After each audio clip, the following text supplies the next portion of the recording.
নমস্কাৰ আপোনালোক সকলোকে পুনৰবাৰ স্বাগতম নাজনাই মজিদ বন্ধুসকল পলকতা চাওক আজি সন্ধিয়াৰ 7টা গুৰুত্বপূৰ্ণ খবৰ। প্ৰথমটো খবৰ, দেশত বাৰ্ড ফ্লুৰ আতংক। দেশত বৰ্তমান ভয়ংকৰ ৰূপ ধাৰণ কৰিছে বাৰ্ড ফ্লুৱে আৰু এভিয়ান ইনফ্লুৱেঞ্জাৰ পৰা সকলো ৰাজ্যক সতৰ্ক থাকিবলৈ আহ্বান কেন্দ্ৰীয় চৰকাৰৰ। কুকুৰা, হাঁহ বা যিকোনো পক্ষীৰ অস্বাভাৱিক মৃত্যু হ'লে পশুপালন বিভাগৰ সৈতে তৎকালীনভাৱে যোগাযোগ কৰিবলৈ আহ্বান জনাইছে দেশৰ কেন্দ্ৰীয় চৰকাৰে। পৰৱৰ্তী খবৰ, আজি হৈছে জুন মাহৰ প্ৰথমটো দিন আৰু মাহৰ প্ৰথম দিনটোতেই দেশবাসীলৈ আহিল ভাল খবৰ। হ্ৰাস পালে ৰন্ধন গেছৰ চিলিণ্ডাৰৰ দাম। প্ৰতিটো ৰন্ধন গেছৰ বাণিজ্যিক চিলিণ্ডাৰৰ দাম কমিছে 70 টকাকৈ আৰু আজিৰ পৰা সমগ্ৰ দেশতে কাৰ্যকৰী হৈছে ৰন্ধন গেছৰ চিলিণ্ডাৰৰ এই নতুন নিৰিখ। পৰৱৰ্তী খবৰ, বলিউডৰ অভিনেতা ছলমান খানৰ বাসগৃহৰ সন্মুখত গুলীচালনা কৰা আৰু 4জনক গ্ৰেপ্তাৰ। মুম্বাই পুলিচে গ্ৰেপ্তাৰ কৰিছে এই 4 শ্বুটাৰক। ছলমান খানৰ বাসগৃহৰ সন্মুখত গুলীচালনা কৰা 4জনক গ্ৰেপ্তাৰ। মুম্বাই পুলিচে গ্ৰেপ্তাৰ কৰিছে এই 4 শ্বুটাৰক। ধনঞ্জয় সিং, গৌৰৱ ভাটিয়া আৰু জিছন খানক গ্ৰেপ্তাৰ কৰা হৈছে আৰু গ্ৰেপ্তাৰ হোৱা আটাইকেইজন লৰেন্স বিষ্ণয় গ্ৰুপৰ সদস্য। ছলমান খানক আক্ৰমণৰ বাবে পাকিস্তানৰ পৰা অস্ত্ৰ আনিছিল এই গ্ৰুপটোৱে। AK-47 ৰাইফল হাতত লৈ কৰিছিল আক্ৰমণৰ পৰিকল্পনা আৰু ঘটনা সন্দৰ্ভত প্ৰায় 17জনৰ বিৰুদ্ধে দাখিল কৰা হৈছে এজাহাৰ। উল্লেখযোগ্য যে বিগত 14 এপ্ৰিলত গেলেক্সি এপাৰ্টমেণ্টৰ সন্মুখত সংঘটিত হৈছিল ভয়ংকৰ আক্ৰমণৰ ঘটনা আৰু তাৰ পিছতে তৎপৰ হৈ পৰিছে মুম্বাই পুলিচ।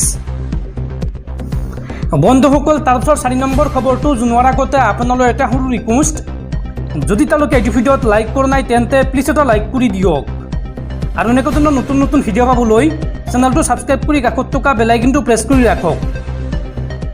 পৰৱৰ্তী খবৰ, আজি দেশত সমাপ্ত হ'ব 2024 লোকসভা নিৰ্বাচনৰ অন্তিম পৰ্যায়ৰ ভোটগ্ৰহণ আৰু অহা 4 জুনত ঘোষণা কৰা হ'ব লোকসভা নিৰ্বাচনৰ ফলাফল। সমগ্ৰ দেশৰ লগতে অসমৰ 14টা সমষ্টিৰ মুঠ 52টা কেন্দ্ৰত হ'ব ভোট গণনা আৰু ইতিমধ্যে আৰম্ভ হৈছে কাউণ্টডাউন। আৰম্ভ হ'ল দেশৰ নিৰ্বাচনী ভোট গণনাৰ কাউণ্টডাউন। 1.5 মাহজোৰা ব্যাপক উৎকণ্ঠা অপেক্ষাৰ অৱসান ঘটাই অহা 4 জুনত ঘোষণা কৰা হ'ব 2024 লোকসভা নিৰ্বাচনৰ ফলাফল। অহা 4 জুনৰ পুৱা 8 বজাৰ পৰা আৰম্ভ হ'ব ভোট গণনা। ৰাজ্যৰ 14টা লোকসভা সমষ্টিৰ মুঠ 52টা স্থানত হ'ব ভোট গণনা আৰু এই ভোট গণনা পৰ্বত নিয়োজিত হ'ব ৰাজ্যৰ মুঠ 5823 গৰাকী কৰ্মচাৰী। হয়, ৰাজ্যত 3টা পৰ্যায়ত সম্পন্ন হোৱা নিৰ্বাচনী ভোটগ্ৰহণৰ ভোট গণনা কৰিবলৈ সাজু হৈছে নিৰ্বাচনী আয়োগ। ৰাজ্যৰ মুঠ 52টা স্থানত 152টা কাউণ্টিং হলত হ'ব এই ভোট গণনা। 152টা কাউণ্টিং হলত থাকিব 1941খন টেবুল। 1941খন টেবুলত নিয়োজিত থাকিব 5823 গৰাকী কৰ্মচাৰী। আবেলি প্ৰায় 3 বজাৰ পূৰ্বে প্ৰতিটো সমষ্টিৰ ফলাফল প্ৰদান কৰিব পৰাকৈ এক প্ৰকাৰ সাজু হৈছে নিৰ্বাচনী আয়োগ। যদিও পূৰ্বতকৈ এইবাৰ অধিক পোষ্টেল বেলটৰ ভোটৰ সংখ্যা, ৰাজ্যত এই পৰ্যন্ত নিৰ্বাচন আয়োগে 1,28,299খন পোষ্টেল বেলট লাভ কৰিছে। যোৰহাট লোকসভা সমষ্টিত সৰ্বাধিক বেলট ভোট প্ৰদান কৰা হৈছে। ৰাজ্যৰ যদিও প্ৰায়সমূহ বিধানসভা সমষ্টিত 10 ৰাউণ্ডত সম্পন্ন হ'ব ভোট গণনা, তাৰ মাজতে কিন্তু জলেশ্বৰ বিধানসভা সমষ্টিত 12 ৰাউণ্ড আৰু সৰ্বাধিক গোৱালপাৰা বিধানসভা সমষ্টিত 28 ৰাউণ্ডত ভোট গণনা হ'ব। উল্লেখযোগ্য যে ভোটগ্ৰহণৰ পাছতে কটকটীয়া নিৰাপত্তা বেষ্টনীৰ মাজত থকা ইভিএমসমূহ 334 ডিগ্ৰী CCTVৰ অধীনত নিৰীক্ষণ হ'ব। কোনো কাৰণতে যাতে অভিযোগৰ আঙুলি নুঠে তাৰ বাবে ভোট গণনাৰ দিনটোত ষ্ট্ৰং ৰুমৰ পৰা ভোট গণনা কক্ষৰ স্থানলৈ অহা সময়ত 360 ডিগ্ৰী CCTV কেমেৰা থাকিব।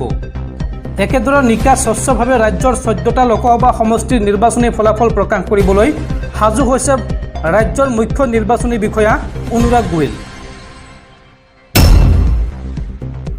পৰৱৰ্তী খবৰ, গুৱাহাটীবাসীলৈ বেয়া খবৰ।